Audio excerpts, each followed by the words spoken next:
African psychology. And so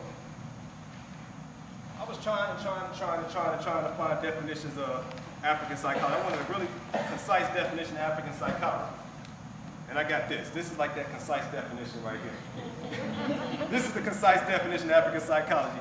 It's called Seeking the Saku, all right? And it's like the collective writings of Baba Wade Nobles. When you get a chance, get that book and read it so you know what African psychology is, all right? Yes, no? What's it called again? It's called Seeking Saku. Okay. By Baba Wade Nobles. This is a collection of all of his writings. From his very first paper as a graduate student to some more recent writings that he did. Saku, yes, S-A-K-H-U. Wade Nobles. And I said, okay, I need something more concise. And so then I picked up our Shepsu, our honored ancestor, Asa Hilliard's book, Sabah, The Reawakening of African Mind. This is one of the books that got me through grad school. I was citing this and Stolen Legacy all through my thesis. And yeah, it was pretty fun too, because I like to watch my committee squirm. And you know, I even in my dissertation, I was like, I had Wells and all through it. And that was at Howard. And I actually had a committee member drop off my committee. She said, Jeff, I can't sign off on this. I said, why not, Doc? She said, because you make it seem like all white people are bad. I said, Doc, you white and I love you. She couldn't do nothing. She had to sign my paper. She had to sign my paper. And then beyond that, you know, I'm supposed to be, you know, see, I think about that. I just disclosed that, right?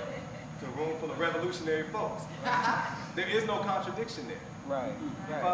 There's no contradiction. It's the truth. You know, she was trying to shut me down, and I mashed it out with pure love. Right. Please, yes, I know what I know about your ancestry. Yes, I know what I know about how y'all carrying things right about now. But I'm also clear enough to know that if I don't get you to sign this paper, no, I'm clear enough to know that not everybody does the same thing the same way. Y'all with me? And so she signed up, but then she wasn't available for my defense date. So the way that God works, the way our ancestors work, is that there was a brother. I went to one of my friends' dissertation defenses, and there was a brother there on his committee. And when she said, you can either reschedule it or you can find somebody else. What y'all think I did? Find somebody else. I took that out. I was gone. And so I went and knocked on the brother's door and showed up. He was available for me with less than a week's notice. And so I got by. But I had all that stuff going on in my dissertation and my thesis and my academic study.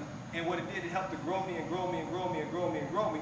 And what I feel like is that my ancestors put like this bubble around me to kind of protect me. And what I'm talking about here, I'm not necessarily talking about me. I'm talking about the ancestral works. I'm talking about what diving headfirst into our culture and our spiritual studies does for you, right? It is a practical thing. It's that type of information that changes you.